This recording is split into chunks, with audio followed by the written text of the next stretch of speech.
there's real structure and there's real specificity that's happening from the stage when you do worship with the Word, and you're unpacking a certain passage. Intercession, you're interceding for something, so you're doing cycles in intercession. I really wish I could go into that, but at least the prayer leaders I really kind of hit these three things pretty hard, which I'm glad of. So maybe people can maybe the prayer leaders on their teams can kind of fill in, okay, you know, this is the cycle, this is the set we want to do tonight, and this is kind of how we do it. I'm going to quickly go into implementation. You first start with a worship song, per se. Now, everyone can do it differently. But in a set, you first want to engage the entire room. So you want to start with a worship song. Okay? And that worship song engages everyone, gets everyone on the same page. Then you want to do something that I like to call spontaneous singing. That's where you just take that worship song and then you just begin to spontaneously sing what God has given you about that worship song or about what He's doing in your heart in general. Okay? The third is the important one. They're all important, I'm sorry. The third one is the one that's a little bit more complicated. The third one is developing a passage. So you're taking a passage, again, it's like a Bible study on the stage, and you're developing it, not only for your own heart, so that when you leave, the coolest things about Worship with the Word sets is that when you leave, you're coming away with all this new revelation. Why? Because you've been meditating on that passage for the last 2 hours. Simple enough. With Devo, sometimes you read a passage and you just kind of like sing what you want.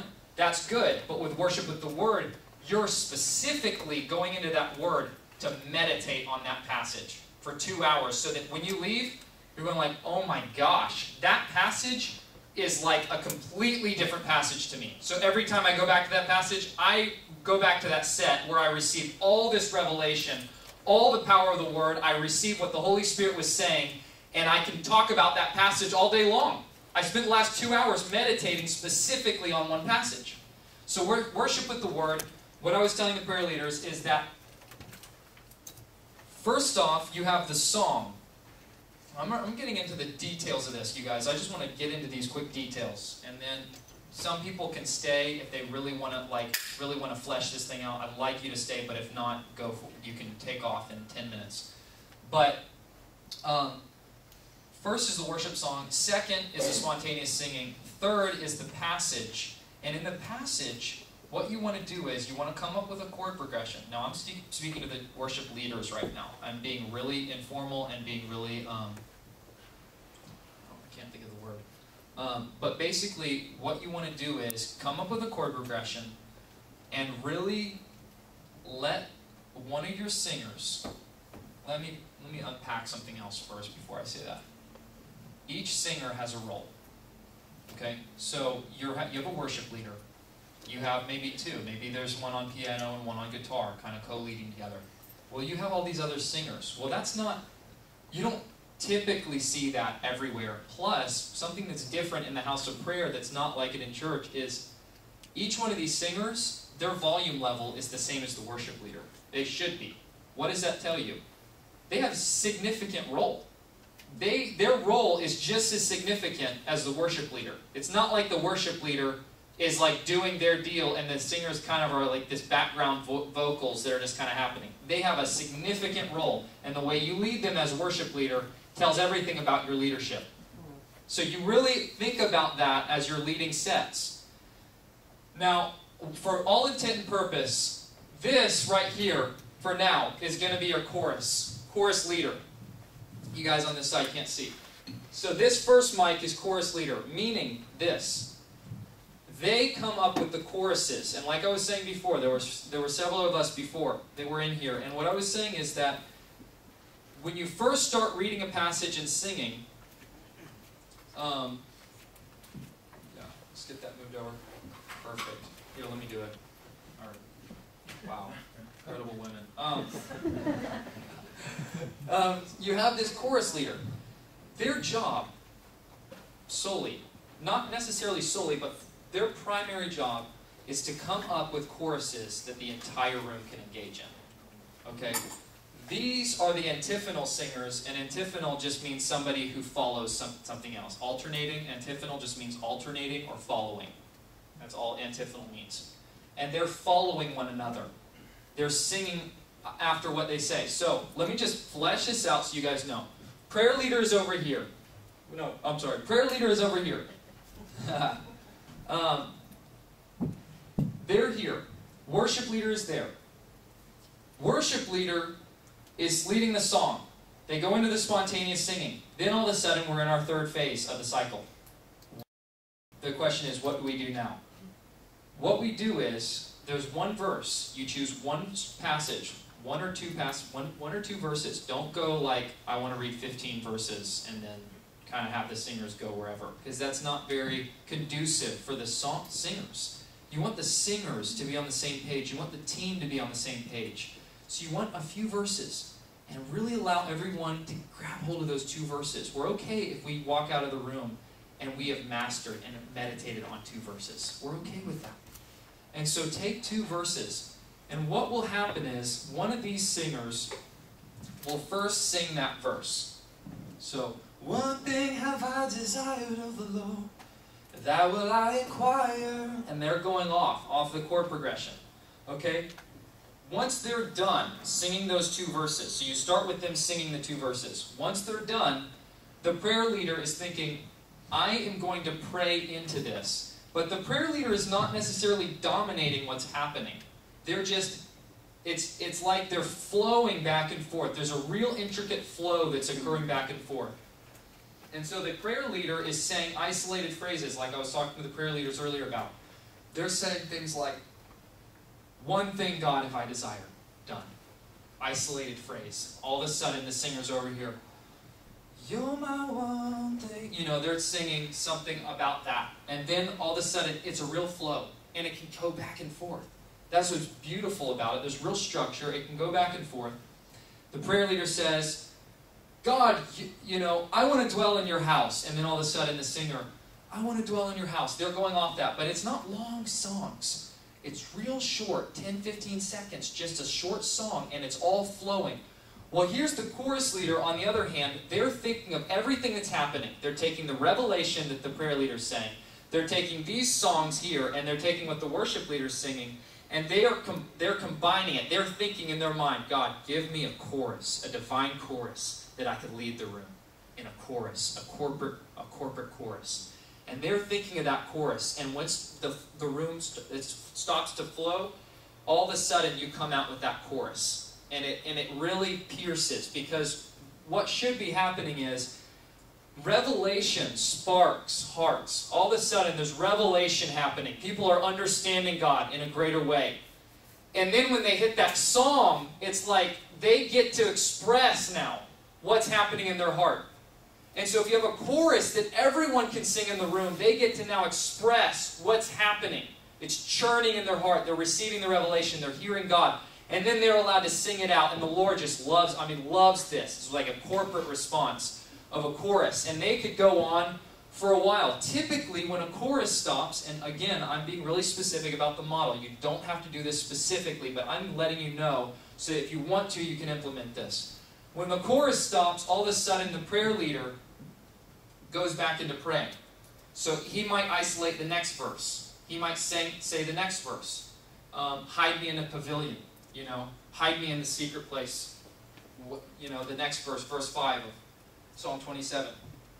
He might say that. And then all of a sudden the singers grab hold of that. And so they've now spent time flowing back and forth, unpacking that scripture. And it's coming alive in your heart. I mean, it just burns. By the end, I'm serious, guys. Initially, I was like, who needs the model? But like all of a sudden, I realized the unity that like happens on the team with the flow, it's just dynamic. It's really dynamic. Again, you don't have to use it, but I would really encourage that. So then once you're done with those 2 verses, then you go back to the worship song. So you've gotten the room for a while. You've really flowed on those 2 verses. You've unpacked them.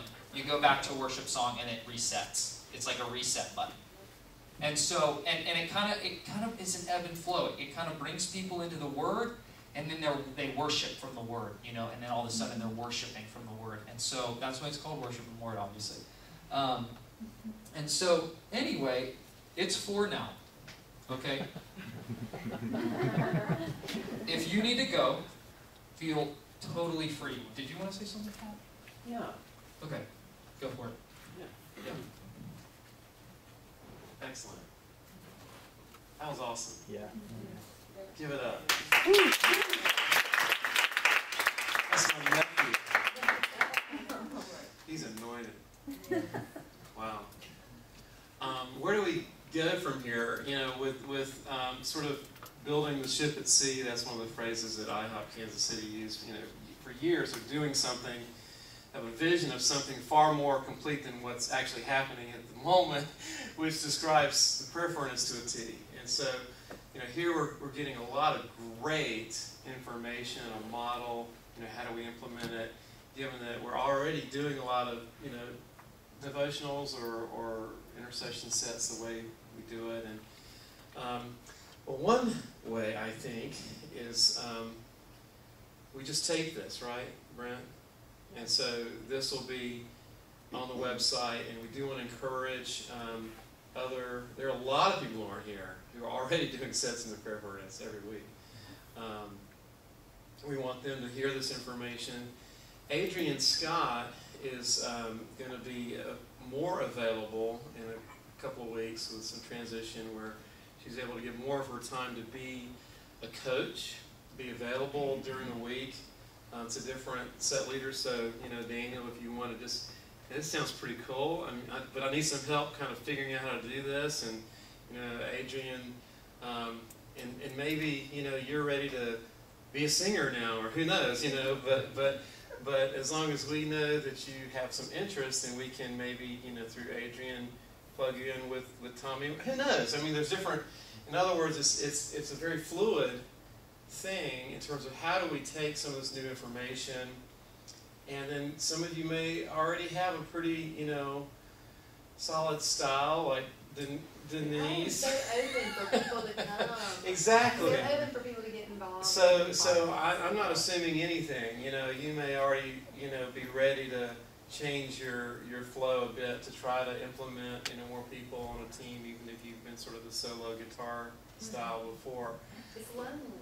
In a good way. We've got a lot to work with here, but it does take a certain amount of commitment and time. I find that's the premium right now for us in our community. Whether I was in the Lord or not, we sort of set the bar pretty high in trying to do 6 to 10 every night but Sunday night. I mean, that's what we're doing, you know. We're finding, I mean, maybe we can sustain this. We're not honestly quite sure at this point. A lot, you know, if one person goes down, I mean, we don't have a lot of bench strength right now, you know, and pretty much every day somebody's going down, you know, sickness or traffic jam or, you know, something. And so we could just use your prayers, those of us who, you know, we're going to be here no matter what. Which, by the way, last night, even though it was not like what you described with 6 people on stage doing this whole model, from 8 to 10, we just circled the chairs, and there was a breakthrough. I mean, we were here for hours. A lot of people who were in this room were here last night. But a lot of the plowing for that was the 6 to 8 team. And what they did, and Roger can attest, I mean, Roger has the seeing gift, and so he would literally tell the room, okay, at 7:05, we got a breakthrough. And I'm like, I'm so dull, I'm like, oh, that's cool. I mean, really?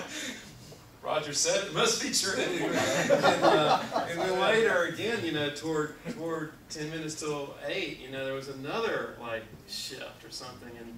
And so then when we just kind of, well, we don't have a music team 8 to 10 now, but let's just circle it. I mean, so we still sang the new song. We still, you know, we're in agreement. Yeah. We, you know, people that, honestly, I don't know their name now. New people in the room, but it was like, I love you, man. After that point, yeah. And so it's kind of fun to listen to you teach about all this because some of us really were